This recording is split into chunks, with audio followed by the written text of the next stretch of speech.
forward. You've all got the Mount Charles Charter there, and our nifty UKIP logo, which we're hoping might take off a bit. The idea behind it is very straightforward, but first of all, just to explain, I will introduce things. I'll hand over to Councillor Brothwood, the leader of the UKIP group on Dublin Borough Council, who will go through the meat of the matter, and credit where's due. Paul and Mark have really, are the ones who've got the brain behind this, and I've got the mouth. So there's been a lot of work on this, and Paul will plough through some of the detail. Then I want Mark to give his overview of it, how he feels and some of his thoughts. And then I really want some banter, some thoughts, some questions, criticisms, support, whatever you've got from the floor. This is a democratic meeting. This is not preaching. This is entirely, we're putting these thoughts out here. If you think it's garbage, tell us why it's garbage. If you love it, tell us how you're going to help us spread it. Because the whole aim of this is not a criticism of anything UKIP does now. What this is our contribution towards the future of UKIP. This is our free thinking addition, and hopefully, it might strike a chord with the membership. Some of it may go down well enough to be included in future manifestos, or it may just fizzle away into the complete limbo of lost ideas. Who knows? Maybe today we'll start to get a feeling for that. But here's the thing. If you're here and a UKIP member because your burning ambition and lifetime's work has been to fight for a referendum on the EU, and really that's what gets you up in the morning, you might be a bit disappointed. This isn't about that, and in fact, I'd like to ban the R word from the rest of this conversation. This is not about referendums. This is not about the EU. This is about political ideology and radicalism. The reason why I got involved in politics, and I think many others in this room, and certainly many others in this party, was for one simple thing: personal freedom and liberty.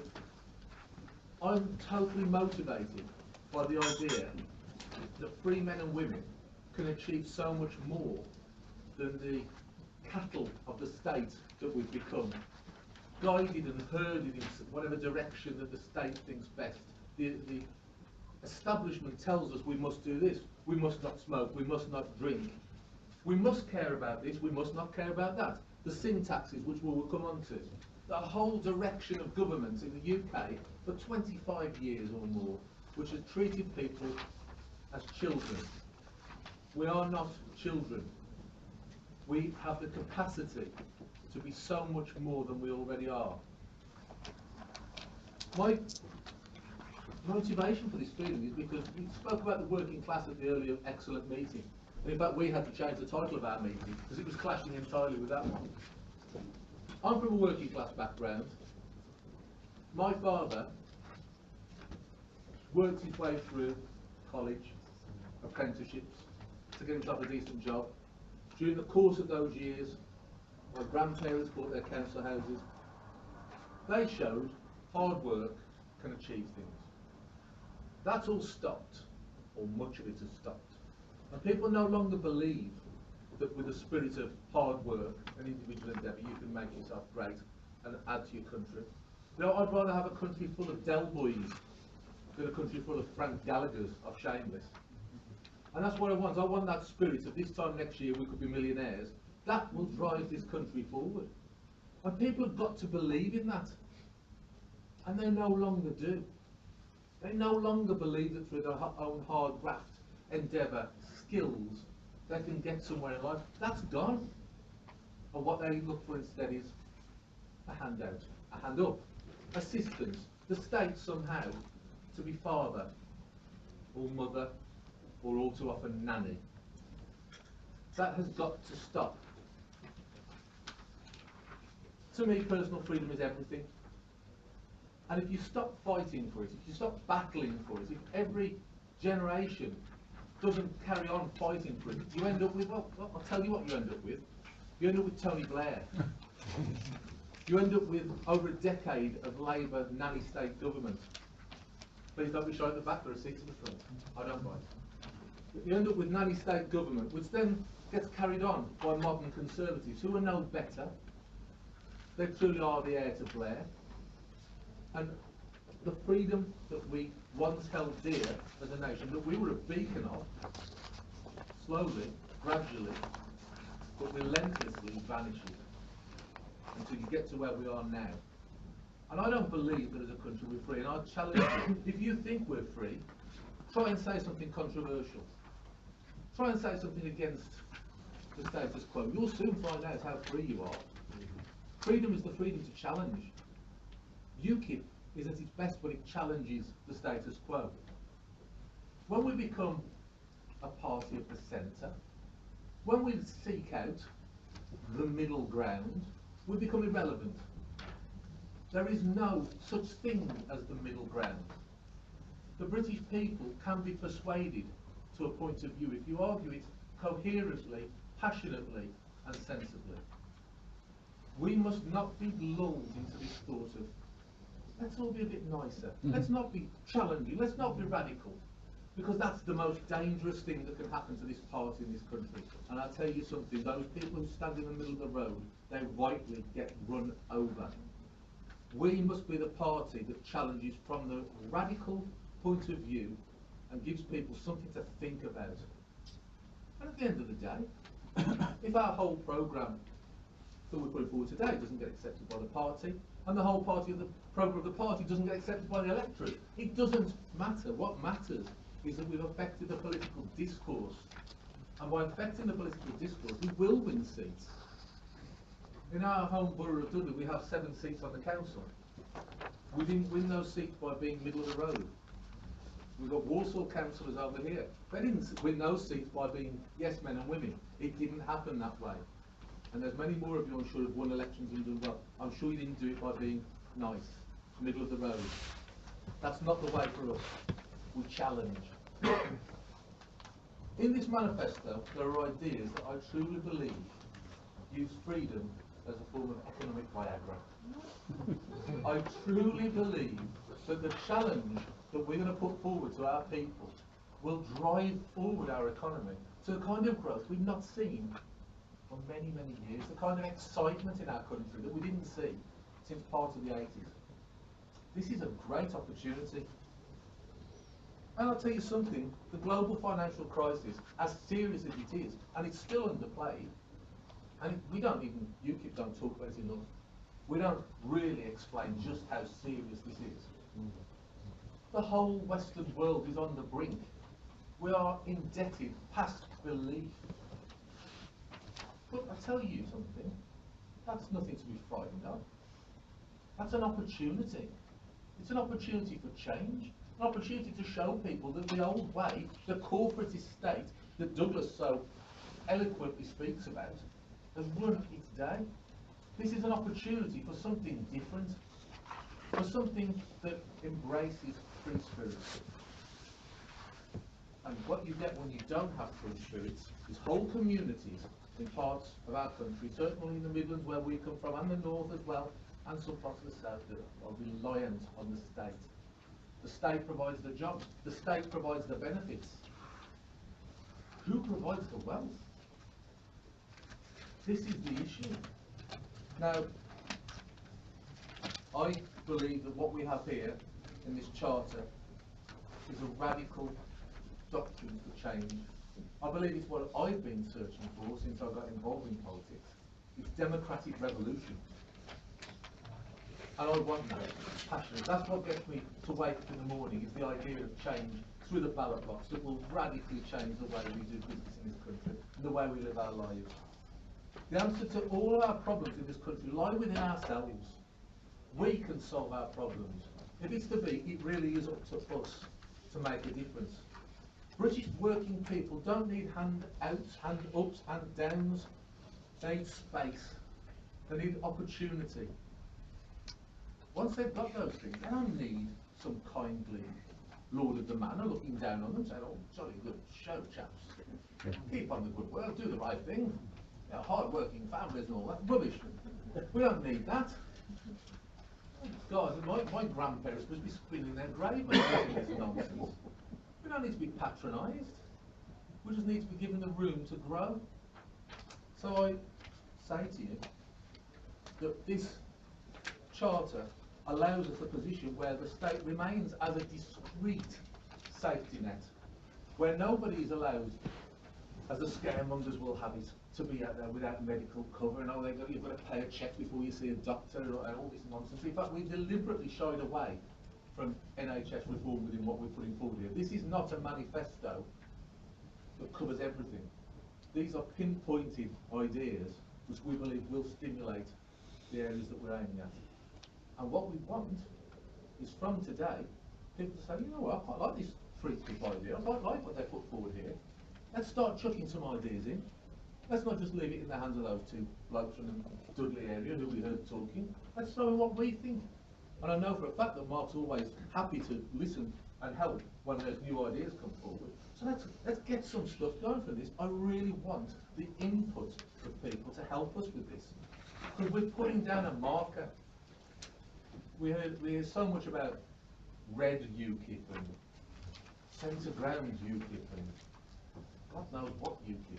Well, here is economically liberal, freedom-loving, patriotic, but individualist UKIP, making our stand and saying that we don't want the party to move in any direction other than to radically embrace freedom. And these ideas will do that. Let's remember, government is never the answer to our problems. And most times, government is the reason for our problems. Free the people. Free them. Show them that we can become a true meritocracy. Get them to believe that if they get out there and work their socks off, it's 24/7, put their heart, body and soul into it, or just maybe they'll make enough money to get themselves a nice house. Maybe they'll be able to get their kids into a school that works well for them. Maybe they'll be able to retire before they die. I mean, here we have ideas towards that. Ladies and gentlemen, the centre ground is dead. Centre ground is for the vacuous. Centre ground means nothing. Radical change will enable us, as the points which we'll go into more detail shortly, will enable us to make radical change to housing, a simplified tax system, pension and welfare reform, which, contrary to what the other parties tell you, will allow us, if done properly, to let people retire earlier, not later. Changes to the way charities are funded, a radically different approach to immigration, which I think will provoke lots of conversation. The end of the cultural control of the BBC, education being more independent and rooted to the people, democracy being much more local, localism rather than regionalisation, and policing brought into a whole new level, democratic accountability right at the very level of the people. I'm very proud of the work that's gone into this charter. I'm very proud that we're here today presenting it, and that we've got the guest from the panel of the level of esteem of Mark. And I'm very, very grateful that you've come here today to listen to what we've got to say. Please don't just listen. At the end, we will be asking for questions and comments. And for now, I'd like to thank you all and hand over to Paul Brothwood to put some meat on the bones I've just laid out. Thank you.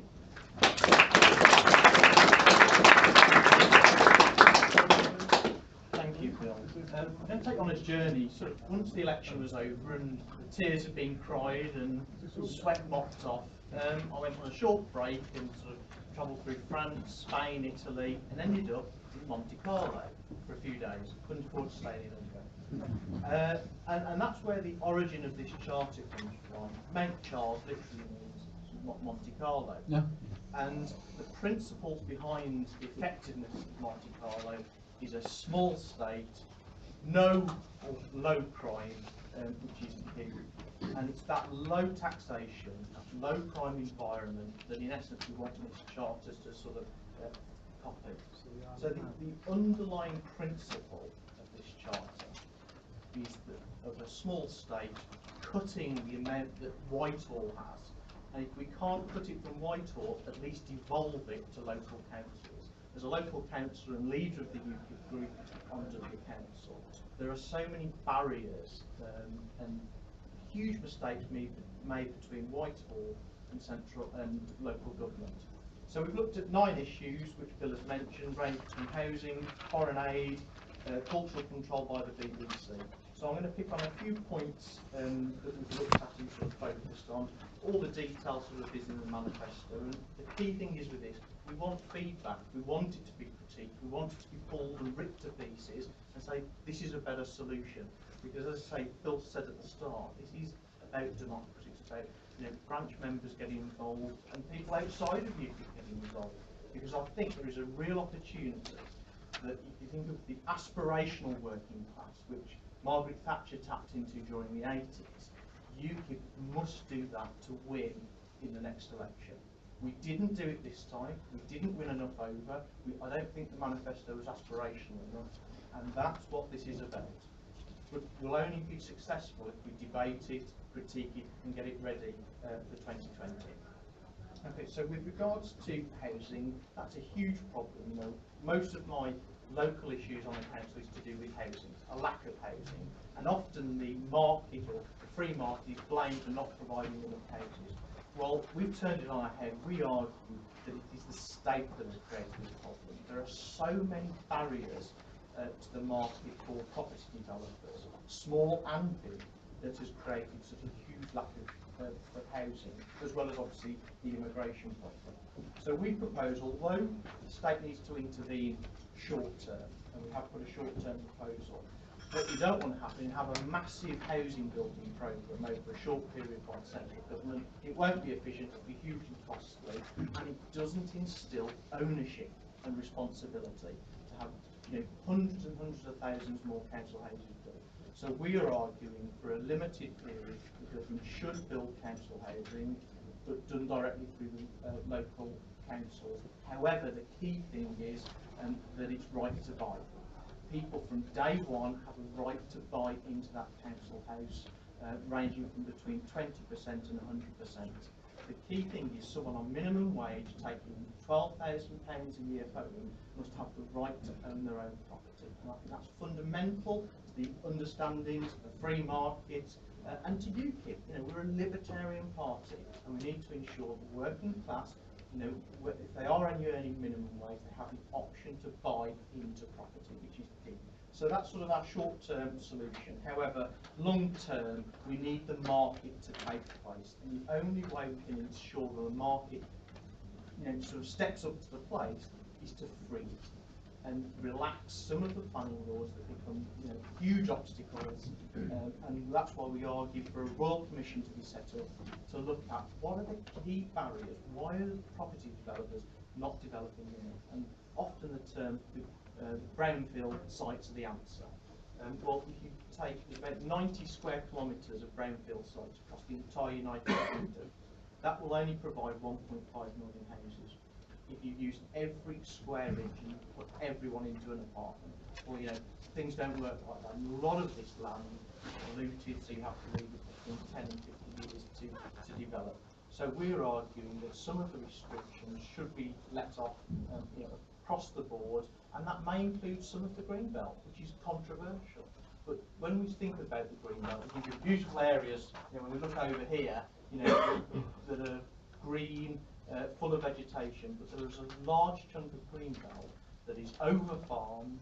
It's not very fertile land that can be scrapped. That would be far better having a nice housing estate. And as controversial as that might sound, this country needs more housing, certainly in the short to medium term. Moving on, in terms of tax simplification, tax is the biggest problem, but central government does need some tax. We appreciate there needs to be some tax collection, but it is now approaching 50% of our gross domestic product is taxation.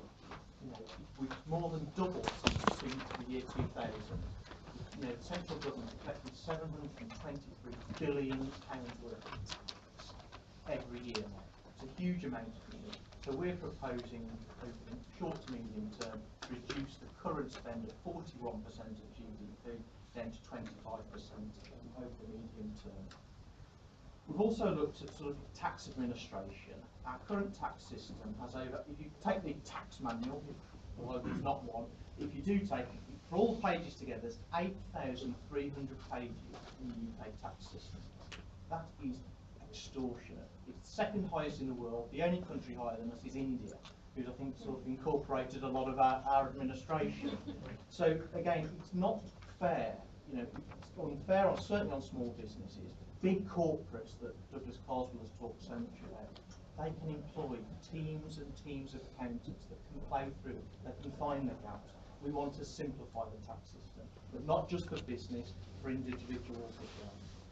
So to start with, and this is over the short to medium term, we're arguing that we equalise income tax threshold and national insurance. Bring the two together. This would be great for the working class because they start paying national insurance long before they start paying income tax. So we're arguing to up the threshold for national insurance and income tax as well. And again, the tax system is overly complex. So we're arguing one single tax and to scrap national insurance. It's an overly complex system. It creates barriers for employers, and they're paying 13.8% on every employer. It becomes expensive. So we are arguing to scrap national insurance in its entirety. Now this will have to be phased because it can be linked to pension contributions, which I'll talk about next. In terms of other taxation ideas, we believe there should only be one central source of taxation for central government, straight to the whiteboard, which would be based on an income tax. It can be banded, but rather than have national insurance, VAT, etc., we would argue to scrap VAT. It's a highly expensive tax, certainly for the working class as well. It impedes them hugely.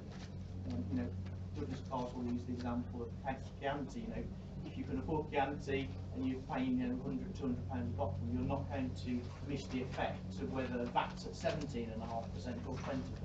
It's the working class that indirect tax is hurt. And again, it's all controlled by Whitehall. Government has become too big. So we are arguing that with regards to VAT, it should be scrapped. And it's interesting, if you look at the grants that central government send to local councils, it matches VAT, about £100 billion per annum. So we're collecting all this amount of tax to Whitehall, which then be redistributed in an inefficient manner. So what we're arguing for is rather than VAT, local councils should have a sales tax. It's a far easier tax to implement, it's far easier for business, and it can create tax competition, which this country desperately needs. We want different councils competing with each other, not just for local people, but for business as well. And that's why we're arguing a corporation tax, which currently brings in around £27 billion a year. Why does Whitehall need it? We should localise it, bring it back to local councils, so they have full control of the corporation tax. And if they want to set it at 20%, they can. If they want to set it at 15%, it depends on the area. What we want to ensure is for the north, especially, it has been, Suffolk, including the Midlands as well. If they want lower taxes, that's the key. It will create tax competition, which we think is a huge benefit. Mark, during his speech at the last meeting, mentioned sin taxes. Again, they are hugely expensive, predominantly for the working class. It's in effect a tax on the poor. So we're arguing that it should be cut by 50% in terms of fuel duty, tax on tobacco and alcohol as well. The annual cost to the revenue of this is around a £50 billion shortfall. However, due to VAT fraud, which totals £10 billion a year on these products, and £2.3 billion lost in the black market, again, we start to bridge some of those losses in terms of income tax generation.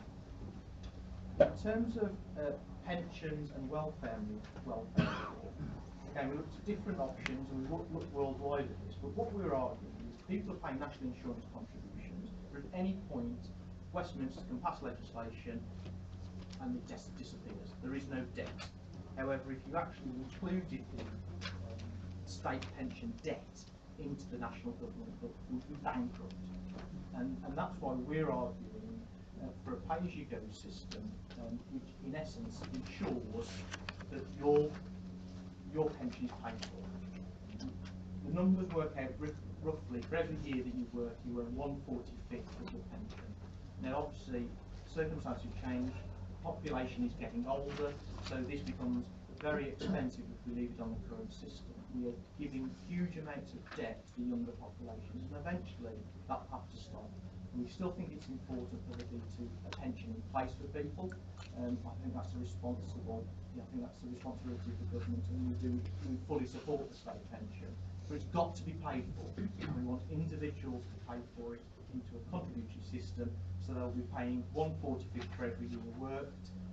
For mothers or fathers that take time off the children, they would still earn 1 year's 1/45 during that time as well. Okay. The savings from changing the system from the current system to this new system will save between 15 and 17 billion pounds per annum, and we'll be able to reduce the state pension retirement age from 68 to 66. We want to encourage people to retire early. You had in the 80s people arguing, they had endowment policies. People planning to retire at 55. People are now planning to retire at 68, 70, 75. And we think that's not a great system. We want people to be able to retire earlier. They've got to pay for it, and that's why it's important with regard to this method. They know what they're paying into the system. It also gives greater flexibility if people want to pay more into it. They're given the flexibility to do that. And what we're arguing for is a citizen's account. To give individual responsibility. It's almost like a bank account. This is decided, again, your levy will be decided by local government, not Whitehall. So if you're paying, for example, a 10% levy, you're paying at the moment on national insurance you're paying around 13%. The local state decides you're paying a 10% levy, I say the figures are in here, that would go towards sort of, in essence, covering the costs of the national insurance loss. However, you can pay more in. What we're arguing, there are so many, especially young families, they're not insured, they do not have life cover, they do not have critical illness cover, they don't have unemployment cover, but they expect the state, when things go wrong, to bail them out. So what we're arguing for, we're pushing for insurance, that if people use this citizens account, they can pay, there'll be no tax on it. So there used to be no tax on sort of insurance products. We argue that using the citizens account will be open up to insurance brokers. So we're not saying the state will provide these insurances, but what it does, it just makes it efficient for the citizen to ensure that they've got life, critical illness, and unemployment cover, rather than having to rely on the state. If you think of the average person earning sort of £27,000 a year, and they move on to unemployment benefit of £70 to £80 a week, they're not going to last very long, and it becomes over-dependence and reliability on the state, and we want to move that away to a more insurance-based system. In terms of charity funding, a lot of research has been done on this. Over 27,000 charities are more dependent on direct government funding than they are through donations. That is ludicrous. You assume a charity is making the vast majority of its money because people genuinely believe in that cause and they want to ensure it survives. However, the government is subsidising a lot of these charities, as they up to 75%. So we're proposing that there is a ban on government funding politically active charities, NGOs and pressure groups. These organisations subvert democracy, plus it's unnecessary and wasteful of taxpayers' money. We also want a ban on unrestricted grants to the third sector. It's vital that taxpayers' money is in line and carry clearly defined benefits. It's not fair to write a blank cheque to tidy up Britain, for example, without it being tangible. What are we getting back as taxpayers for it? We also believe that political advertising by government should be prohibited. Organisations will also be barred from charity status if they spend too much of their money on lobbying. We have so many of these charities that don't actually provide any particular service. Shelters are a good example. They don't have any houses anymore. Sold them all. They just lobby. So the central government are paying charities to lobby, and this is really, really expensive. So what we want to ensure is independence for charities. They're being subsidised by the government, they're more likely to follow government policy. They're not going to critique, they're not going to argue. Oxfam receives hundreds of millions of pounds from central government. Are they going to come out and critique? Well, I think that independence is a greater chance. In terms of immigration, we've looked at two systems, an auction system and a settlement tax. So the government would decide a figure of the number of immigrants that would be allowed, and it would put to the free market via an online auction system the highest paid. However, we appreciate that there may be skilled staff that we need globally that wouldn't be able to afford the price tag. And what that price tag might be depends on what the market says, but we estimate it to be £50,000 per calendar. What we would do is for skilled labour that couldn't afford to pay that price tag, there would be a settlement loan on them. Similar to how a student loan works, and they're paid as a percentage of their salary. If America were to do this, and it's an American study that looked at it, if they charged $50,000 a year, the tens of billions of revenue that we raise allows you to implement some of the ideas that we've proposed in terms of scrapping VAT, scrapping the capital gains tax, because they're inefficient taxes. But again, it's also important to think about how other countries work and how other research has been done, and that's what we're arguing. In terms of the BBC, again, we believe it's cultural control, so we argue removing the TV licence. Again, it's a tax on the poor. Someone earning £200 a week finds it significantly more expensive than someone earning £100,000 a year. We argue that all BBC channels, including radio stations, should be sold to the private sector. Specialist programmes, for example, regional news and songs of praise, will be auctioned to private firms. If there's a demand for such programmes, the private sector will fulfil them. The only thing we would keep at the BBC, we're arguing, is the World Service, and it would be gifted to the Foreign Office to be used as a channel of influence. In terms of education, we looked at, there's huge problems with our current education system. 1 in 3 children are leaving primary school unable to read and write correctly. We looked at Sweden. They made some sweeping changes to their educational system during the economic crisis. Budgets were restrained, they couldn't keep throwing money at the state system, so they looked at independent schools. And I looked, they're in the figures in the book, but the performance and the most interesting thing, the people that do best out of independent schools are lower income children. They do phenomenally better. So we're arguing that rather than although UK unions will go wild, there is no reason you cannot have for-profit schools in the United Kingdom. If Tesco are good at doing supermarkets and they focus on it, or whoever's good, if the private sector can do it, there's no reason why they can't do education. However, it's important to make sure that it's licensed. So we'd be arguing that Ofsted fill the role of licensing, but licensing all schools, which will be key. So whether that's state schools, independent schools, or private schools. In terms of foreign aid, there seems to be this myth that if you pay hundreds of millions or billions of pounds into a developing nation, they'll suddenly turn around. There is no empirical evidence that throwing hundreds of millions, if not billions of pounds, works. There is huge inefficiency with it. And the difficulty we have now, we have an arbitrary 0.7% figure put in place by government. We would argue to scrap that.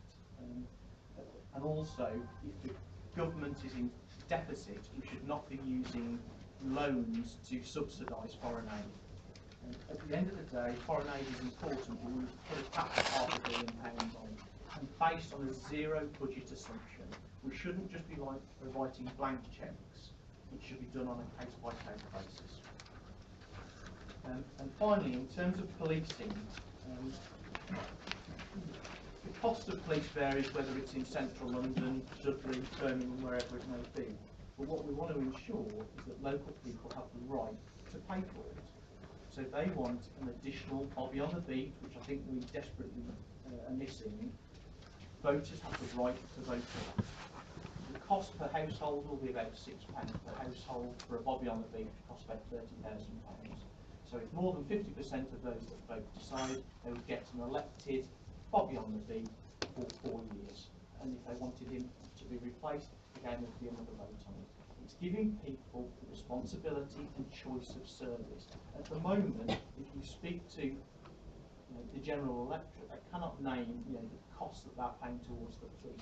We want people to be reconnected with what the cost is And I think by this, people make their own decisions. It's democratic, it's local, and people in Newcastle can make a different choice to those in London.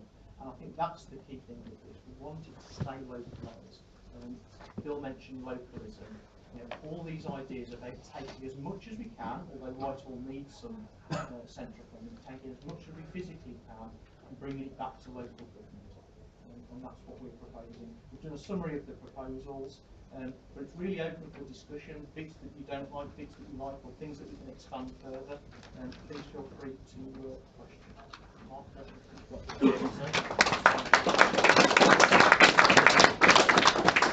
Quite urgency, we promised radical. I think that's what we're delivering. Now we've got Mark here who's going to give us a bit of an overview of it. One thing I will say that the whole concept of what we're putting forward there is about more power to the people. Some of the things about the schools, for example, we discussed, well, you know, if you've got these more independent schools, maybe they won't have 6 weeks for summer holiday. Maybe they'll only have 2. Maybe they'll break it up. Who knows? These are the kind of things that we talk about with this. And while a socialist clenches his fist and says power to the people, but means power to the state, when we clench our fist and say power to the people, well, we're meaning bring it to the people.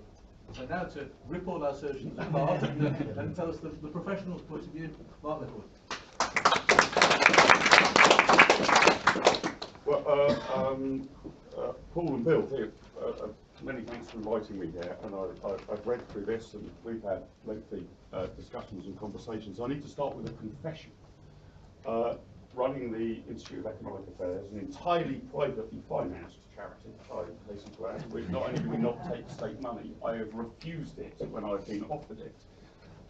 We are strictly apolitical. We can't endorse any particular political party or manifesto, and occasionally my chairman gets a bit shirty and says, "Well, you got to stand on this pad and make sure that you're incredibly neutral about everything." You've caused me a real headache here, because a heck of a lot of the ideas in this are exactly what the Institute of Economic Affairs has been arguing for, so I can't really do anything other than endorse a huge amount of what you have said. I want to run through a few thoughts on that. Phil, I completely agree with you that our political class today just keep banging on about hard-working things without meaning it or knowing what they are. I sometimes put my hand in the air and say, who's going to stand up for bone-idle, child, lazy people like me?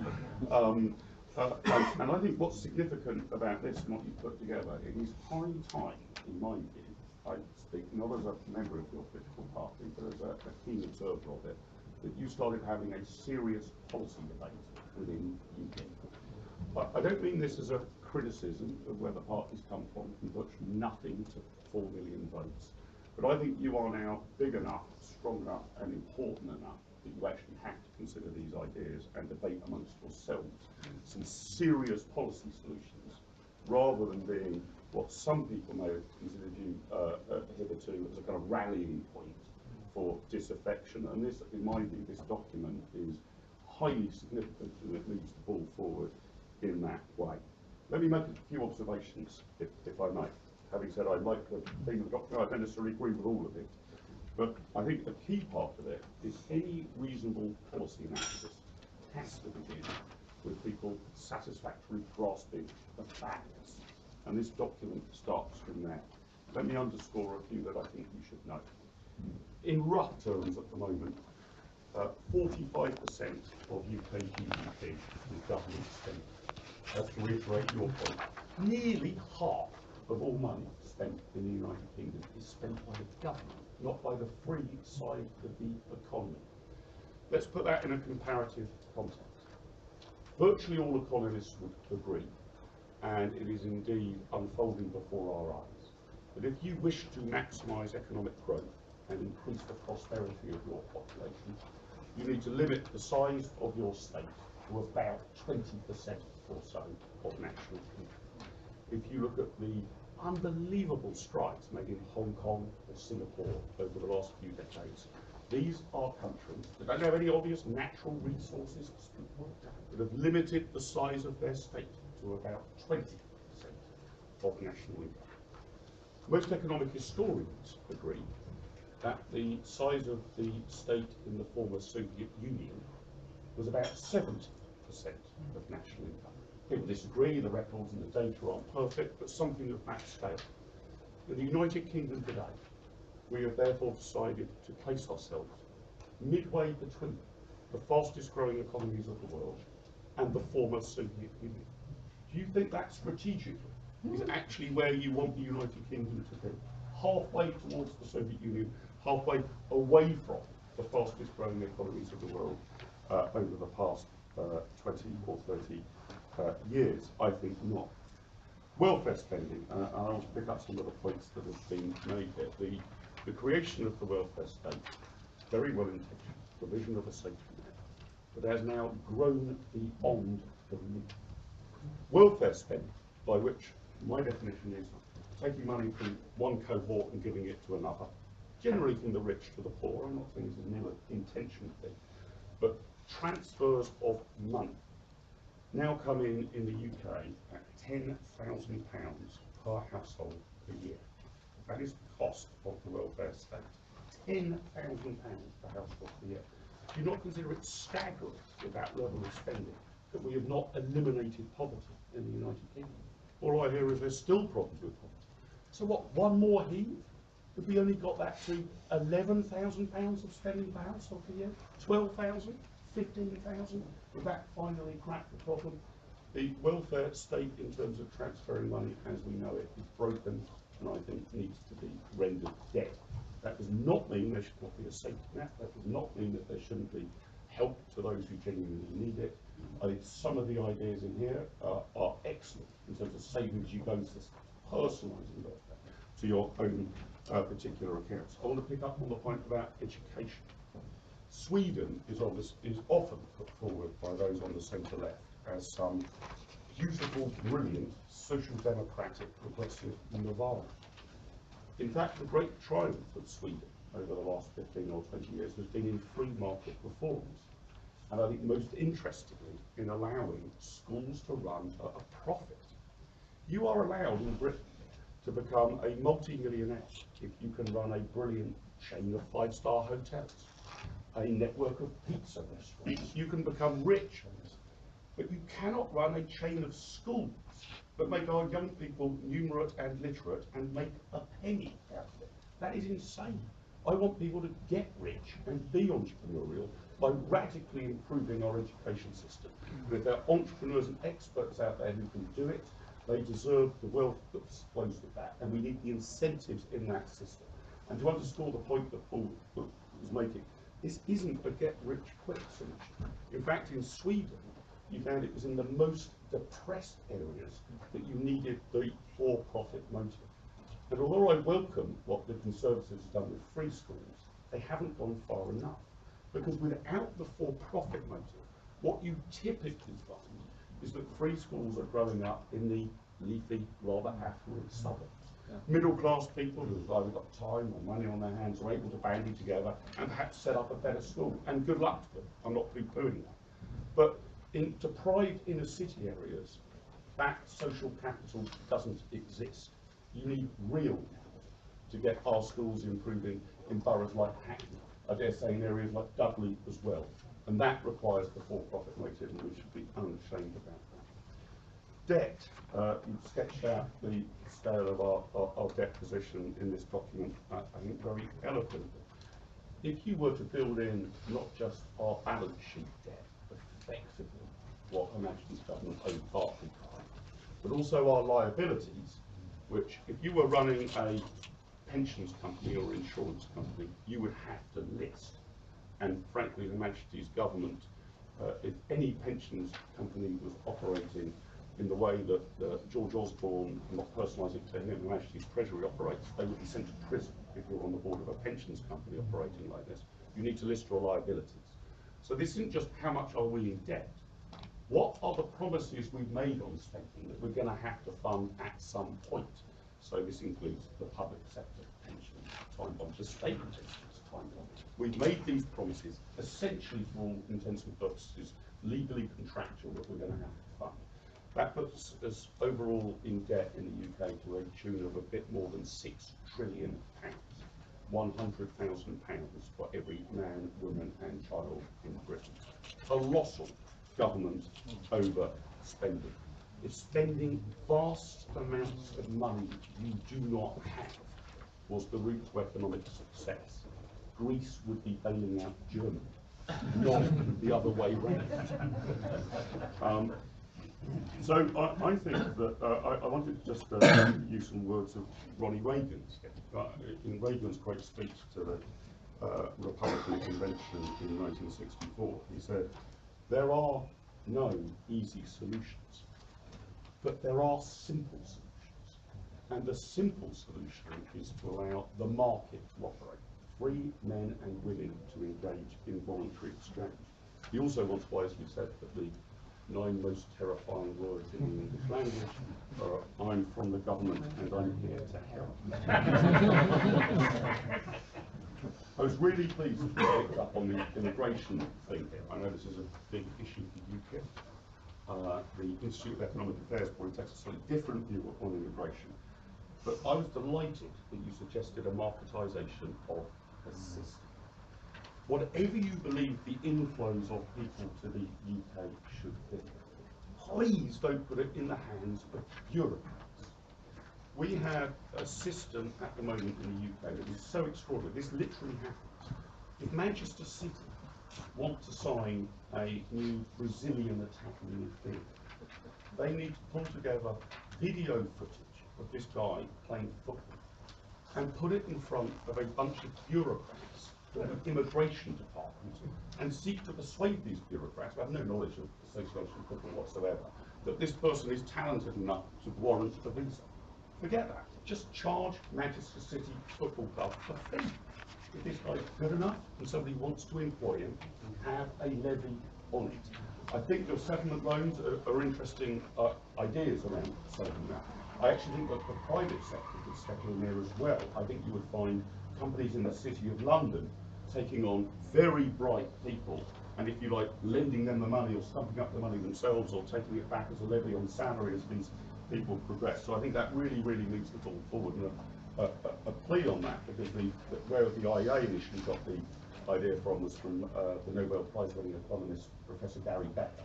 And if you'd like to see more about his suggested visa system, basically marketise who can come in, then please go to the IEA website, search for Gary Becker, and you'll find his book, A Radical Solution to Immigration. What I'm most encouraged here about this document, and what I hope turns into a movement within your political party, is when people ask me, well, what's your prediction for the next election? And I always lie that I'm not a betting man. I am a betting man. I'm a compulsive gambler. But I don't like to say in public what my predictions are.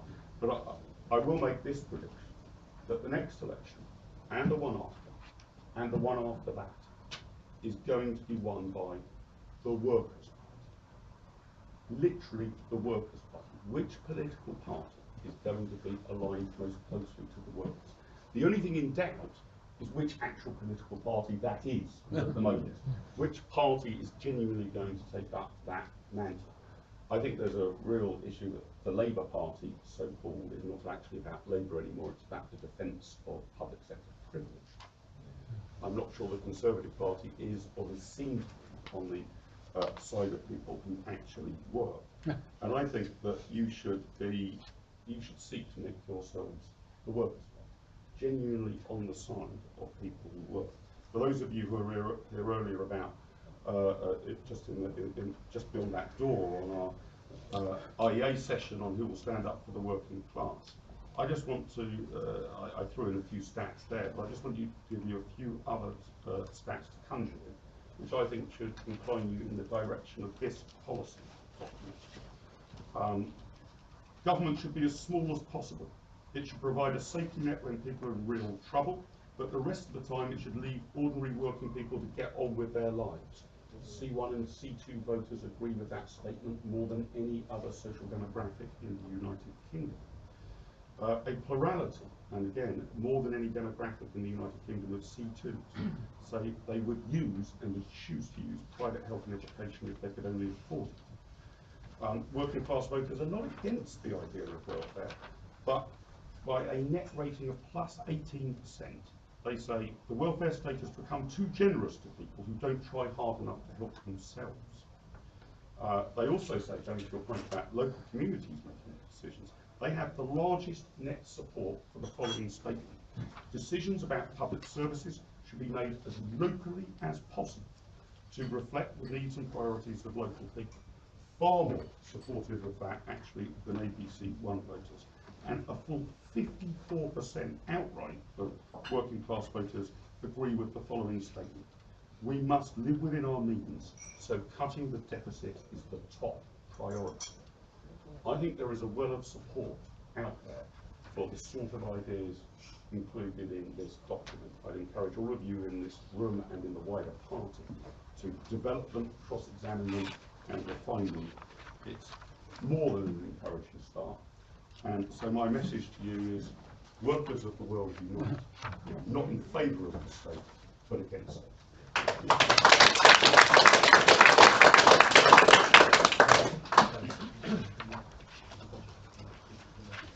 Right, now comes the part of it I promised.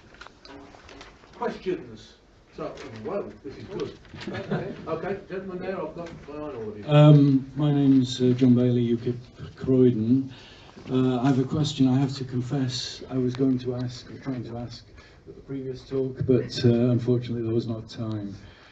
The working class has been to some extent synonymous with working in the manufacturing industry, and one thing we've seen in this country is an enormous decline in manufacturing, which has persisted for decades now. But this is not because the UK is any worse at manufacturing than China and Southeast Asia. It is because their renminbi has been kept artificially low, which is in turn because of the large capital flows and the large current account deficit. This country, like the US, has been running for quite a long time now. My question is, what should UKIP do about this, or what should be done about this? Coming out of the EU would of course give us our own seat on the World Trade Organization. I would also say historically Bretton Woods, I think, was a success for 20 or 30 years, more or less, but had its problems. So what we need is a revised version, a UKIP policy for a revised version of Bretton Woods, possibly relating currencies to, perhaps as Keynes suggested, a balance of commodities, and moving towards not just a budget debt, a balanced budget, but a balanced current account as well. Could I have the comments on this, please? Okay, well, I'm going to set the ball rolling on this before I hand on to the guys, because I know they've both got something to say. I'll do you a very quick one. I did 20 years working in manufacturing industry before I was fortunate enough to be elected as a UKIP representative, and I've maintained a keen interest. I keep in touch with manufacturers and predominantly the steel industry, and they tell me that we are losing over €1 billion per year of investment into the EU in steel production that's going out of the EU with all the accompanying jobs, which run into tens of thousands. And why they're going out there? Well, I think we all know. Carbon emissions regulations and rules and taxation. And that is one of the biggest issues. Now, I know it all goes with leaving the EU, but I can tell you that if we were to scrap a large amount of the regulation, the green taxes that go onto our manufacture, we would become much, much more competitive in the world. And the manufacturers and the producers are screaming about this. So much so that ones who typically wouldn't even touch UKIP are secretly, confidentially reaching out and just saying, look, help us, for God's sake, help us. We're being driven out of the EU by these insane green policies. So that's the first thing I can say, that when we leave the EU, we can get rid of these lunatic green ideas and get back to competitive manufacturing. So that's my angle on it from someone who's worked in the trade and the industry. To Paul and Mark's got a lot to say on this one. We've debated this quite a bit with regards to manufacturing and how we can stimulate business. And we came up with the idea, which Mark chopped down in flames, and when we thought about it again, it wasn't such. But I think it's important to note, we looked at the UK car manufacturing that's been sort of destroyed over the last sort of 30 or 40 years, and we thought, well, could we sort of incentivise it that if a car was produced in the UK, there wouldn't be any car tax on it.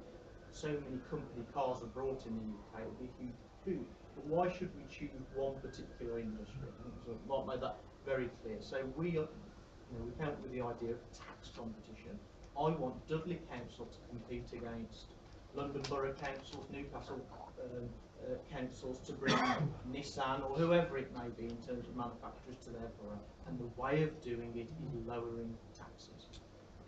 If corporation tax at Dudley is 10% and it's 27% in London, the greater chances of a fall, and that's what we need to do. So rather than picking a specific manufacturing industry, let's just make the UK business friendly, and the best way of doing that is tax competition. Yeah, I agree with what the two of you have just said. Look, I've got to confess, I am not an entrepreneur and I am not a capitalist. I am in favour of entrepreneurialism and capitalism, but I am not an entrepreneur or a capitalist. I have virtually no money at all, in fact. So I don't know what the optimal level of steel production against widget manufacturing, against hairdressing and insurance services is in the United Kingdom. I trust the free market to sort that out. And I'm very worried when politicians talk about rebalancing the economy, because what they tend to mean is that the state is going to intervene in order for us to move away from things that we are good at to things that we are bad at. Nobody suggests that Manchester United Football Club should rebalance in the direction of netball. When they go to football, focus on football. Focus on the things that you are best at. Now, on a rudimentary reading of the tea leaves, and I'm not wedded to this, somebody can set up a steel manufacturing plant or a car production line in Dudley or elsewhere, good luck to them. But a rudimentary reading of the tea leaves would suggest that we are pretty fantastic at the service side of the industry.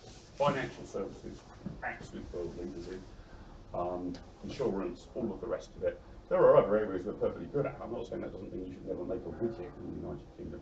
We should not rebalance away from things that are thriving in the world economy to things where maybe the Germans are better than us at it.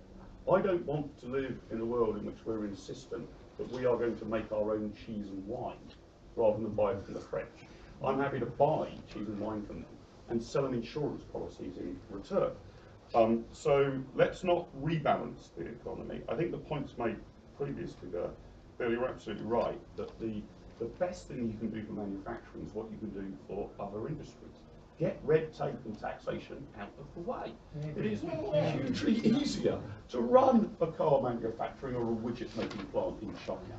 I mean, I'm not saying the exchange rate has nothing to do with it, but we are making it damn near impossible to run a profit-making business in the United Kingdom. If you drop corporation tax, if you get rid of red tape, ridiculous sort of interventions in virtually every area of business, then business across the board will thrive. One last thought, devaluation of the currency. You can, I think, by devaluing your currency or allowing it to sink on a free floating exchange market, buy yourself a bit of time.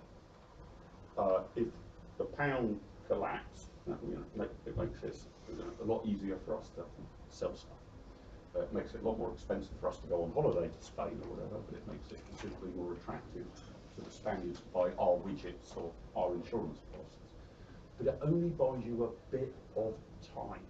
It is not a long-run strategy for a country to continue devalue its currency against other currencies. If you genuinely think that in 6 months you can reform the economy of the United Kingdom if you just had a bit of breathing space, I can understand the argument in favour of devaluation. But actually, countries that have practiced this just go from bad to worse. The fact that the Swiss franc has got stronger and stronger against the pound and it's the Swiss economy compared to the United Kingdom. So it's a good market signal about whether your country is doing well or badly. And your currency going down to buy yourself some breathing space should be just that, breathing space. What you've got to look at is fundamental reform of the way we do business in Britain. And that means taxes down, red tape off the back of businesses, and then I think actually across the economy we will thrive in some sectors more than others, but it'll be a matter of entrepreneurial discovery to find out what those sectors are. Simon?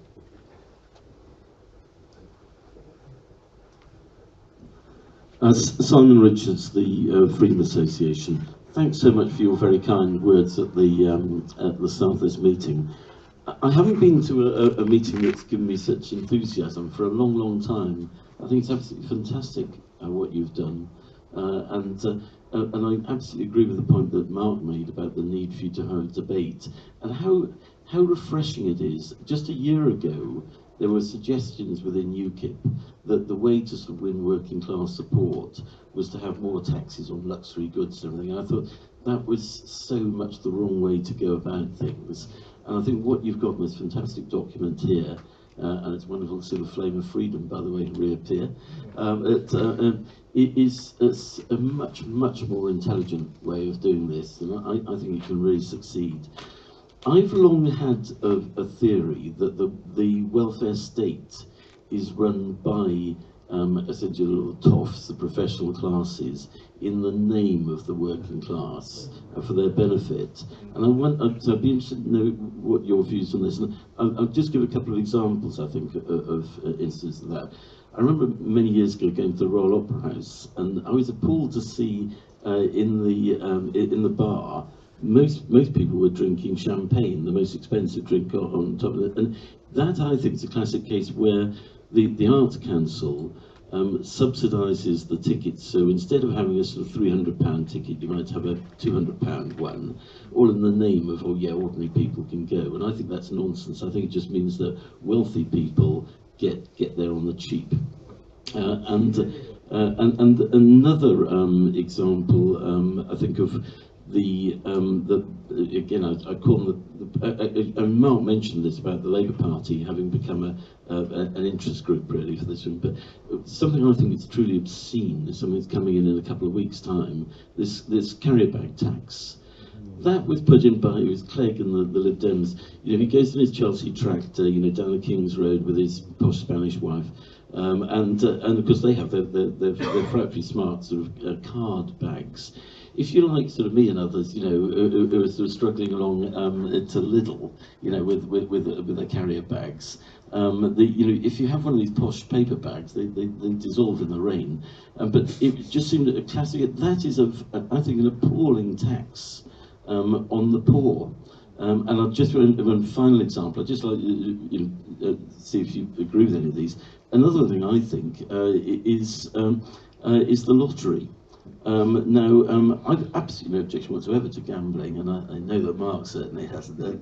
But is it right that that lottery should have such a vast tax element in it? Because again, it tends to be the poor that play the lottery. And again, look where the money goes. The Royal Opera House, and don't get me started on the BBC, whose current boss was, of course, the head of the Royal Opera House. So I just wonder if you have any sort of sympathy with those thoughts. Well, I'll put a couple of quick comments in before I hand over. First one is to say, funding for the arts I'm no great fan of. I do believe that if people want to see it, they should pay for it. But one of the things that has just recently come out in Dudley, Wolverhampton, and I think you did in Walsall as well, is hundreds and hundreds of pieces of art hoarded away by councils, locked away in cellars and basements, worth a fortune. Nobody ever gets to see it, and it's locked away for the good of the people preserving it. However, we can't see it. No, and at the same time, they can't afford to remove our dustbins. So for me, you know, when it comes to things like that, sell the art to someone who wants it. If it's that important, take a picture with it, put it on a website, and let's have the bins clean. So that's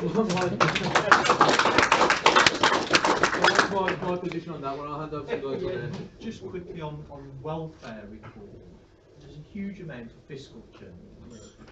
Someone from a lower income threshold is being taxed either via national insurance or income tax, and then they're then receiving tax credits back from the government. So we've got this huge fiscal churn that are being taxed, it's going to Whitehall, then it's coming back from Whitehall back to the individual. That's just not efficient, that's just expensive, and we've got such a complex tax system. And I think we need to do away with that. I'd rather see the personal allowance increase significantly to ensure lower income earners have enough money in their pocket, but I don't think they should be subsidised by a grant from the government.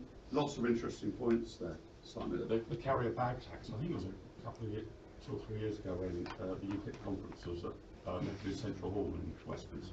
Much more convenient location than in Doncaster, by the way. I pointed out that it was ridiculous at the Democratic Lib Dem conference. They seamlessly made 2 announcements in the same day. The first was every kid was going to have a free school meal, and the second was there's going to be a 5p tax on carrier bags.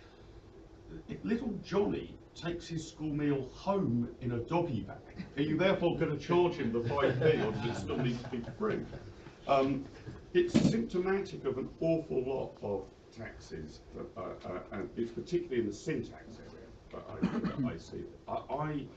Unfortunately, at least for the time being, this seems to have been beaten off, but minimum alcohol pricing is essentially a tax on the poor. If you are a middle-class affluent person, this is not going to affect the cost of a bottle of Chateau Neuf to tap. If you're living on a thin salary and one of your pleasures in life is a couple of cans of Carlsberg Special Pro on a Friday night, you're going to get whacked. I don't think any political party should be allowed to support minimum pricing of alcohol until they have banned all free drinks receptions at their own private conferences. Alcohol being too cheap is a problem. Alcohol being free must be an enormous problem. The lottery issue and sort of subsidising of the opera, we can kill this off in one go. I can understand why people have a kind of libertarian persuasion of sometimes, if you like, schizophrenic about the national lottery. There is one piece of protection against the national lottery which we should deregulate and remove. You are not allowed to bet on the numbers with anyone other than the national lottery. If you allowed Ladbrokes to open a book on it, they would be able to give away much higher prize money. Your chance of predicting the 6 numbers are 14 million to 1. Your payout is only about 3 million from this state-funded protected lottery. You should be able to bet on the numbers with any bookmaker. If you choose to buy your ticket from the National Lottery Fund, knowing that a lot of this goes to subsidising champagne at the National Opera House, that's up to you. If you want to play to win, go to Ladbrokes.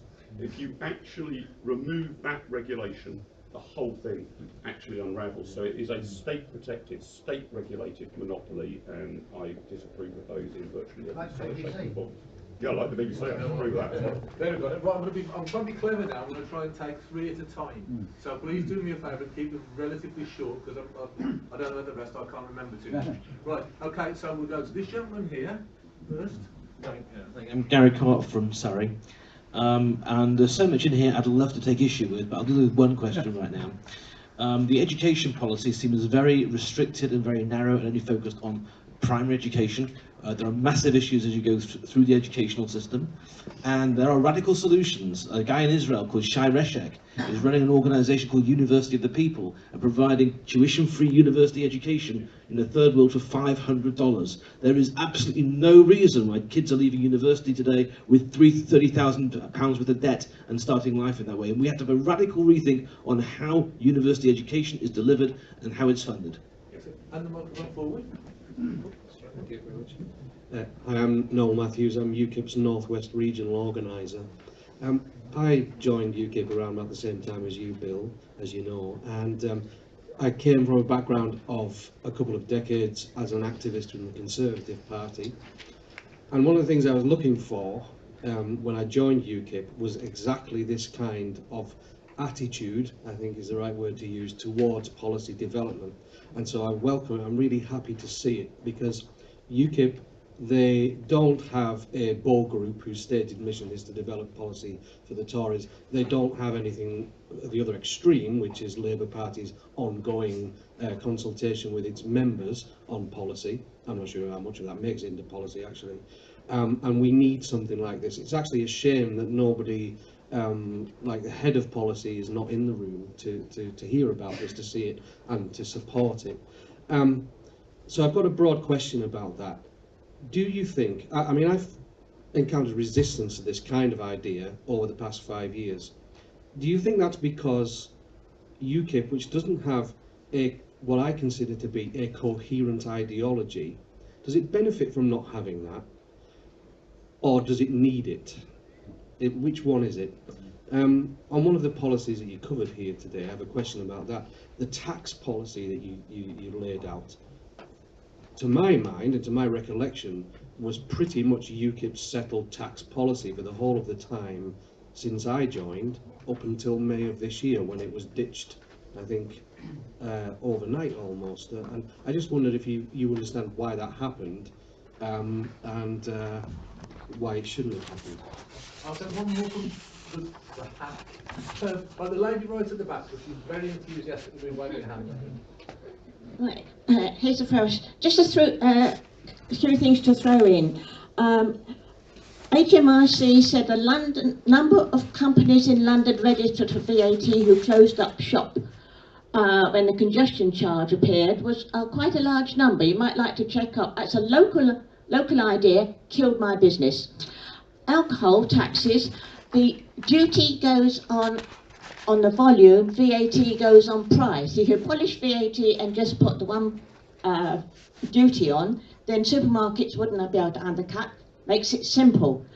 And when I was working in Singapore, think Nick Leeson, I got a winter fuel payment as well.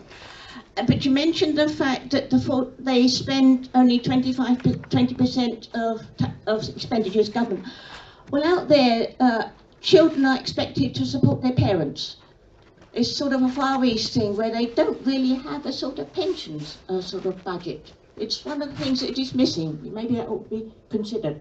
Okay, now I'm going to get these questions answered. I'm going to move on in threes again. I'm going to try to do as many as we can. I'm going to ask the chaps on the panel to be relatively brief so we can move. I'm just going to dip into one thing. Your question about policy development.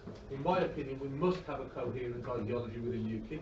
I don't believe that we should be Stalinist in saying that you must do this, you must do that, but we've got to be united in a challenging approach towards things.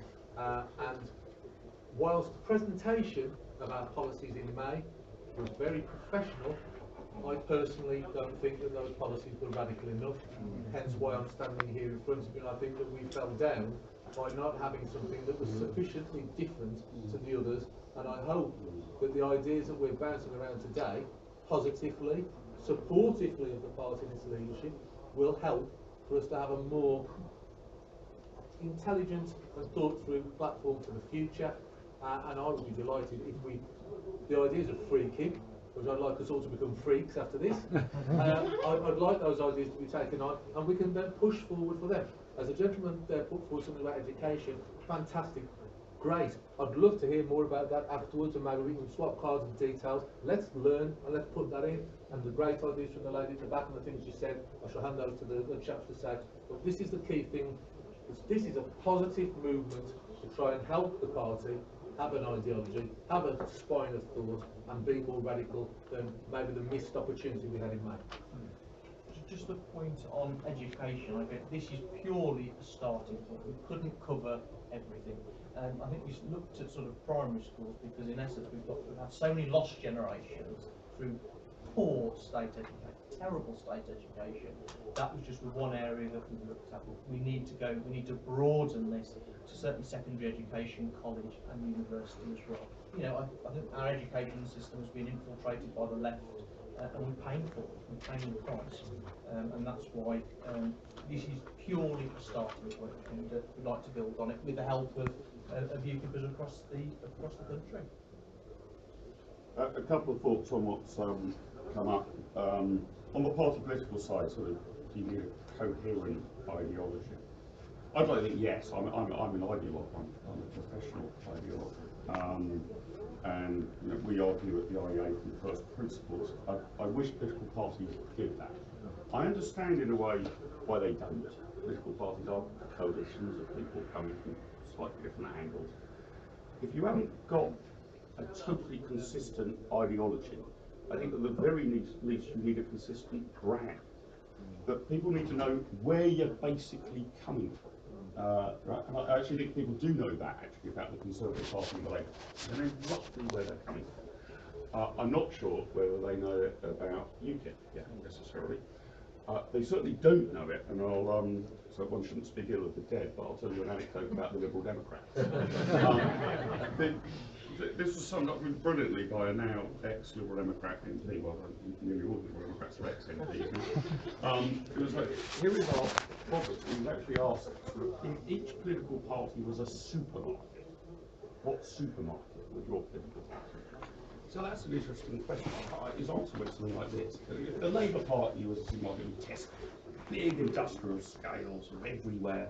So, you know, the Labour Party would be Tesco's, but Tories would be Waitrose, sort of boutique and slightly posh. UKIP would be Lidl, pile of my, sell them cheap, you know, working man stuff. And the Liberal Democrats would be Morrison's. There's nothing wrong with Morrison's, but nobody ever drives past another supermarket to get to a Morrison's. You might drive past a Tesco's to get to a Waitrose, but you would never ever. I really hope UKIP don't fall into that sort of trap of really not knowing who you are. And the other way that it was this was that at the last election, basically the Conservative Party, it was a massive simplification. The Conservative Party wanted to take Britain 10 miles to the right. The Labour Party wanted to take Britain 10 miles to the left. The Liberal Democrats said, we don't care which direction we're moving in, but we're only willing to move 5 miles. That is not a proposition that floats people's boats or inspires people. So even if you're not completely, if you like, coherent in your ideology, even if there isn't some sort of biblical text that you can point to, at least have an attitude.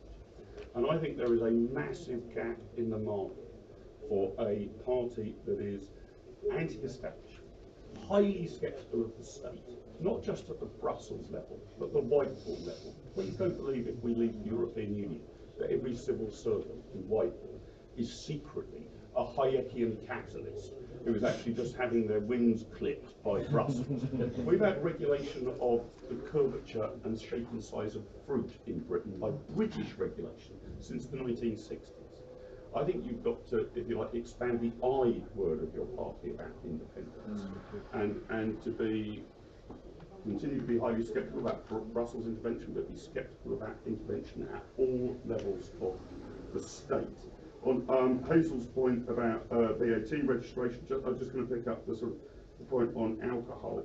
The IEA did actually a pamphlet on this a couple of weeks ago. Drinkers and smokers subsidise the National Health Service.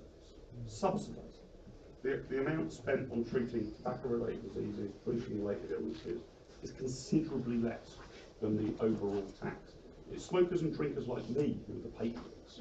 I'm the one who's actually closing down the budget deficit. If you guys are sitting there dying of nothing, who are really, really expensive on and I think on the syntaxes stuff in this document that is really interesting. So I think that you can argue a case if you've got a state-funded healthcare system that you need to internalise the externality, as the economic jargon goes. You know, if for every packet of cigarettes smoked it costs the NHS 10p, well, then put 10p on a packet of cigarettes.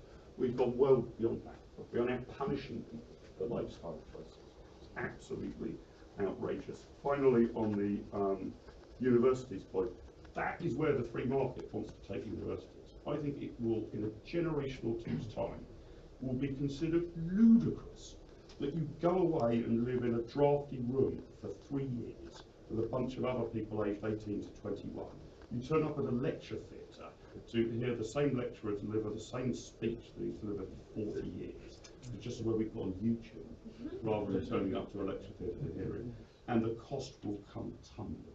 There is absolutely no reason why you can't get an MBA from Harvard University sitting at your home with a laptop and speaking to a tutor over Skype for 30 minutes a week. That's the way it will move. And it's the market that will do that. I don't think you really need a policy on it. That is what is going to happen. And I think this sort of 3 years of, of residential course with very little teacher contact and a huge amount of time in the student bar is going to become increasingly less financially attractive when you can actually do degrees over your spare time at any age, in your 40s and 50s, for cents, not megabucks. Right, I'm going to take the last three, and then, because we've got to get out at 4, I don't mind being a bit late, but then after that, if people want to speak more or ask more, please come down the front to see Paul, give him your details and information, and we'll get you involved in further free KIP conversation. Let's see if we can get this going. Right, okay, we've got hands up, we've got Laura here, and then we'll take it on from there. Brief, please. Very brief. Mentioned corporation tax, so I wondered if you would change business rates in any way, shape or form. Okay, right, hands back up. Gentleman there was very quick. That was good. Edward Johnson, Burnley and Penville branch. Once an industry is gone, it's very hard to get it back. Up to 1984, we had a trade surplus in textiles and clothing. And how did we lose this? We can link it to overseas aid. I'm going to be very brief about it. I had a technical secondary education, and then I got an apprenticeship in textiles. At the same time, we were paying people to come here from Greece, Persia, Pakistan, Indonesia, Bangladesh, and many other countries who were students with me at the same time. They were getting a grant to come over here. Were the people came over, poor working class people? No. One of them, one lad from Persia, he had a servant with him. They were the rich of Persia coming over here, and then what did we do? We gave them a grant to buy our machinery. We gave them a grant for this, that, the other, and what have we ended up with? We've ended up with people in Bangladesh burnt alive in slave labour factories, and most people have no idea when you go out on Saturday where your clothes are from. So it's not a fair playing field at all. It destroyed one of the greatest industries that England has ever had. The Lancashire textile industry in 1951, highly skilled, was the best in all the world. And it's a tragedy we lost it. And look, this jacket's from Yorkshire, the tie's from Bonnycombe, the shirt's from Manchester, the trousers are from Manchester, and I'm wearing Rossendale clogs. So and I've got socks, and I think they're from Leicester, but I'm not sure, but it's harder than here.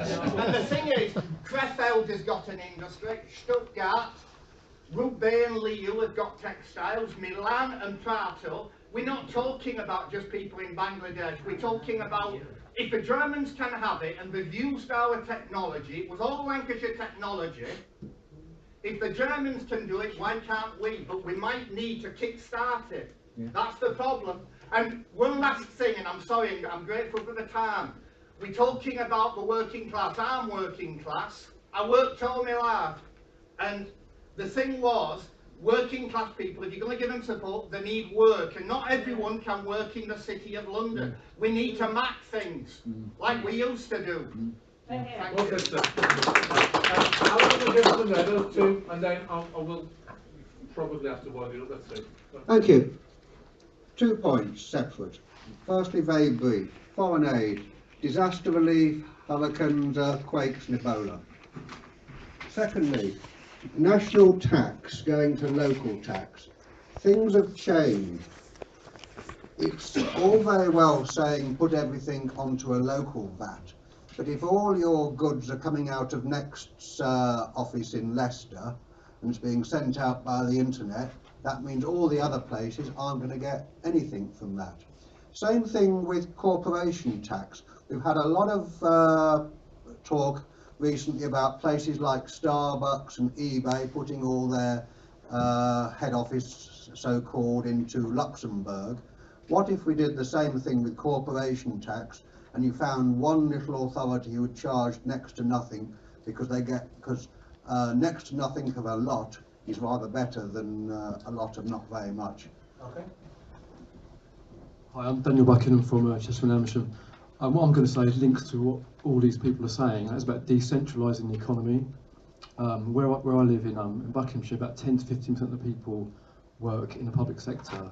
That contrasts to places in the north of England, like Newcastle, where 75–80% work in the public sector. That also links to what we were talking about earlier about breaking habitual voters, who vote Labour. And a lot of them are not voting Labour because their grandfather did. It's because their employer is the state. And if the Conservative Party and UKIP are looking to break and reduce state spending, you're threatening their jobs. So you need to combine that with a policy to decentralise the economy and encourage private enterprise in other parts of the country apart from London and the South East. Okay. Has anyone got a very quick one they can throw? It's got to be quick. Your hand was first. Should we oppose motion 2 on a conference day on Saturday? What is motion? What does it say? A fairer tax system. Conference resolves to consider the UK tax position and ask for some serious root and branch reform for 2020.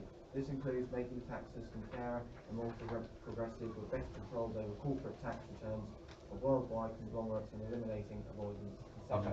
Right, thank you. Now, I'm going to quickly go through these. First of all, for my part, I'll be brief again, so I'll hand over to guys. Anything that says progressive to me scares the life out of me. so from the word go, I feel languishing trying to oppose that. The other thing is that we talk a lot about localism. That's not to be confused with the regionalisation that's going on in this country, with Greater Manchester Council, Greater West Midlands Council, which we're fighting. That's a different thing. We're trying to bring power actually right down to the actual local councils, close to the people, not moving the power up to regional assemblies, which is the biggest con that has ever been put forward onto the British people, I can assure you. Having said that now, I hand over to those who have some numbers. With regards to the local tax, you use Next as an example. 90% of businesses in the UK employ less than 10 people. So you're talking about a very small number of corporations. And we've seen a huge rise in the number of self-employed people, which I think Douglas and you yourself mentioned in the previous talk. So when we use examples of these big multinationals, in fact, about 9% of UK business is small business. This country was built on small and medium-sized businesses. So yes, there will be large organisations that will choose to place their HQ, of which they'll be taxed on as they do presently, in that area. But the key thing is they could choose where they move that. If they then got for example, a place to work elsewhere, another outlet, for example, Next has lots of outlets. I'm talking about internet. Absolutely. Yeah. Internet. One place sends it out to everywhere. Shops are getting to be a thing of the past, speaking as a retailer. Yeah. Well, you would have to look at it. Let's expand it. Let's have, does there have to be a specific internet tax? I'd rather have no tax. I want less tax. But again, if it's a way for a corporation to get out, we want to get away from this corporate idea which Douglas is talking about. So we'd have to look at another solution for it.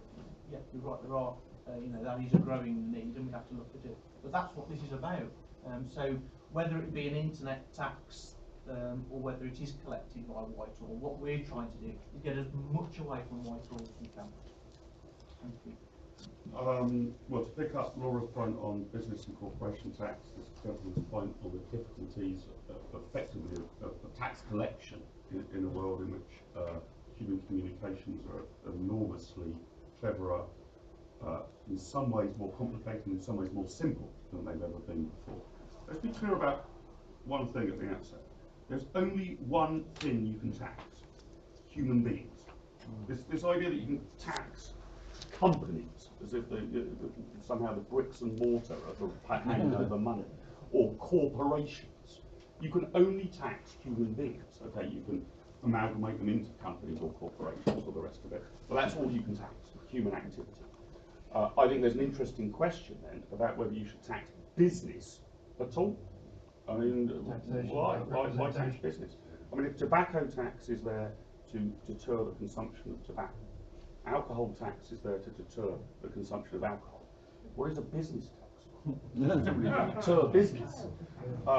So I think that the tax system is almost, because of these technological things, going to have to become simplified. The idea that you get taxed on your income and your sales, and you pay VAT, and tax on your dividends, and capital gains, and inheritance, you sort of can't move without being taxed. So I'd scrap it. I don't care whether you're running an internet company from Leicester selling clothes to the rest of the United Kingdom. Fine. I'm not going to try and tax that. You cannot possibly or credibly regulate and tax in that fashion. HMRC are going to try. They'll fail. It's going to break down.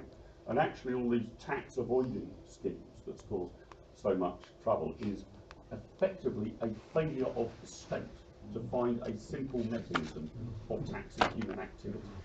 Starbucks, to my mind, have a fair case. I haven't looked through the details of it and I'm not a lawyer. But their argument goes something like this. That the reason that people buy our product in our cafeterias is because of the branding and the architectural design.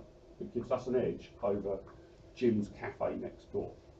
The design and the interior of this is a piece of intellectual property that was designed by a Dutchman. This should not be taxed in the United Kingdom. All we're doing in the United Kingdom is serving coffee. Or by way of analogy, if you go and watch a Hollywood blockbuster movie, where has the economic activity taken place? Does the money need to go to Marvel Comics for the X-Men? Does it need to go to the Hollywood studio? Or does it all need to go to the usher in the British cinema? We have made it so complex, the tax system, that once we now start trying to tax corporations and business activity in an internet age, we are going to tie ourselves in absolute loops. Tax, income, I guess, sales, that sort of thing. And to your point about, well, you know, supposing different jurisdictions keep undercutting each other. Good. I mean, that's what happens in the free market, right? If one supermarket's offering baked beans for 50p and the one next door is offering it for 40p, I'm going to the one next door. If you can offer me a safe, secure environment and a low tax regime, I'm moving to your local council. And I'm moving out of my inefficient local council. Experimentation will happen everywhere. I'm not saying you get to 0%, but the efficient spending of taxpayers' money and a low, simple tax burden in each local jurisdiction is not, in my view, a race to the bottom. It's only a race to the bottom if you think the top is the tax man squeezing as much out of the human race as possible. Otherwise, it's a race to the top. It's about freeing the economy, allowing people to transact and finding the best possible system. And I would welcome that, and I think it would actually revolutionise entrepreneurialism. One final point on the North. It's been utterly killed. The gentleman over there mentioned the textile industry. I'm not an expert. It's been killed by the growth of the state. Our great northern cities, absolutely at the cutting edge of the Industrial Revolution and trade, have been crushed by the state. So we've got to get back to a situation in which you can actually thrive as a private business in these cities. Nearly impossible at the moment. Much private business in some of our poorer northern cities is just secondary businesses to the state. You've got a massive bureaucracy. Obviously, you've got some cafes and hairdressers and pubs, but just to service the bureaucracy. There's no real enterprise there. That has got to be cut back, and I think local devolution will do that. If you actually allow genuinely Manchester and Liverpool to compete against each other, rather than argue about how they are going to disperse the grant they get from Whitehall, then you'll really have an energy and a competition, and those cities will not just get back on their feet, they will start to zoom forward. Right, it's come to that time where I'm going to have to round up. A few things to say. First of all, if you really have enjoyed what you've heard and you want to contribute towards the medicine of freedom being put into our party's policies, giving us some ideological backbone and spine so we can take forward and taking freedom as economic Viagra. If you want to do that, then please come and leave your name, some details, and we'll keep in contact with you. If you've not enjoyed it, well, thank you for coming anyway. This is all a positive thing. Everything about this is supportive of UKIP, supportive of the way the party is going, but we think it's benefit from all of us putting forward our ideas, and there should be more things like this in our opinion. It's been an absolute pleasure to host this event. I would like to thank very much Paul Brothwood for the hard work that he's put in, and believe me, he's not had much sleep of late going through these figures and working it out. So I'd like to thank him, and of course, I'm very, very grateful to Mark for not just coming to this, but for the time he spent with us and for the moral support. I know it can be no more, but the moral support that he's given us in our quest to try and bring market forces, freedom, liberty, personal independence into the very core of UKIP's ideas and thinking. So I'd like to thank both of the gentlemen very, very much, and all of you for coming, and say enjoy the rest of the conference.